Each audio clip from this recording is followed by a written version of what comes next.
السلام علیکم ناظرین، میرا نام ہے سعد اللہ رسول اور میرے ساتھ موجود ہیں منصور افاق صاحب۔ آج ان سے جاننا چاہیں گے کہ یہ اسموک کا مسئلہ بھی بہت ہے، آج کل چل رہا ہے، لاہور میں بھی اسموک بہت زیادہ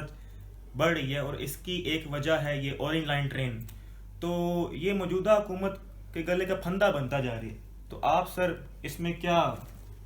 کمنٹ کریں گے؟ جہاں تک سموک کی بات ہے تو سموک دراصل اس لیے یہاں پھیلی ہے کہ جو ہمارا مشرقی پنجاب ہے، جو انڈیا میں، وہاں جو ہے نا جی کسانوں نے اپنی زمینوں میں اپنی فصلوں کو آگ لگائی ہے، اور وہ بہت بڑے پیمانے پر آگ لگائی ہے، جس کی وجہ سے یہ ساری سموک پھیلی ہے۔ اور جہاں تک اورنج ٹرین کی بات ہے تو اورنج ٹرین میں مسئلہ یہ ہوا تھا کہ جب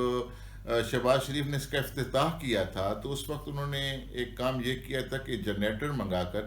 جنریٹر سے انہوں نے اورنج ٹرین چلائی اور اس کے افتتاح کے لیے تھوڑی سی وہ چلا کر دکھا دی،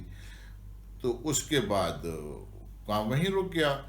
جب یہ آئے عثمان بزدار صاحب تو انہوں نے کہا جی کہ اورنج ٹرین چلائی جائے، تو انہوں نے کہا جی یہ الیکٹرک ٹرین ہے اور اس کو چلانے کے لیے اس کا الیکٹرک کا سسٹم پورا لگانا ہے جو ابھی نہیں لگا ہوا،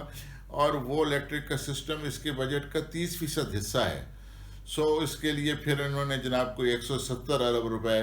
جو ہے نا جی ان پروجیکٹ کے لیے رکھے، جو شہباز شریف صاحب جن پروجیکٹ کو ادھورا چھوڑ گئے تھے۔